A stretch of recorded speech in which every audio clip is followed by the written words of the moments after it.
Something that's misunderstood is often the advantages and disadvantages of these sorts of assets. So, look, first things first, I want to get into the advantages of these types of assets. So, look, the main one is that it has higher cash flow. So, obviously, a dual income property is going to lease for more than a single income property. Should be no surprises about that. That's pretty obvious, I think. Everyone should probably know that. Obviously, with that, you have more serviceability. So, with more serviceability, you could probably have a higher borrowing capacity and probably higher future borrowing as well. That's another thing. Generally, they are lower risk, and when I say generally, it's because obviously the higher cash flow, generally the lower the risk, but there is other elements that go with it, and you'll hear it in the disadvantages, but generally it is lower. Dual income properties are often on larger land lots because to get enough build space on there, you often need a larger land lot. They are a good advantage too is they are becoming more common for tenants. Shared spaces is becoming more common in Australia. Take it back 20 plus years ago, it wasn't a very common thing, but it is becoming more popular. Also, if this is probably an advantage to do or an advantage probably that might be a thing in the future, and they're relatively simple to do. So it's particular council regions.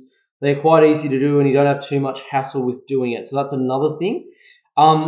As well, they can be advantageous to build a portfolio. Now, that's not for everyone, but in a lot of circumstances, they can be.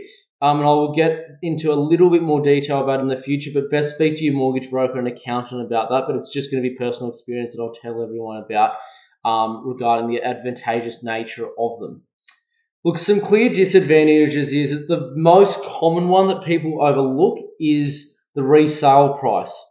So a lot of people will say, for example, it should go for double the amount of price because it's double the amount of income. And it just doesn't work like that with dual income properties at all. So you may get 1% higher, 1.5% higher yield. It does not necessarily mean you'll get double the purchase price. Purchase price, there is another one. Purchase price for dual income properties is generally more expensive. It's generally, within probably, I'd say 10 to 20% more expensive than the suburb median. So that's another thing.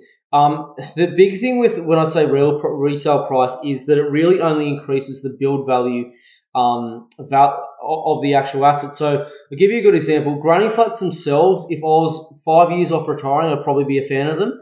But if you've got more than 10 years, I'm not a huge fan of them. It's simply because if your house is, let's say, worth $1 million and you put $150,000 granny flat on it, for example, your actual value really after it's done is generally only somewhere between about probably 1.15 to 1.25. So it's not that much. Whereas if you were to subdivide it, yes, it costs more, but your capital value is so much higher. So yes, it's going to impact certain people more than others. But I mean, for me, it's unless you're getting close to a stabilization phase of your life and you need to, I don't like them for building portfolios. So that's one thing just to keep in mind. It can be difficult to get more lending. It's not always the case. But some lenders do not like dual income properties, do not like more than one dwelling on one title. So just keep that in mind. It is not for everyone. It is not all the lenders like it. So it will eliminate some of them, but not all of them.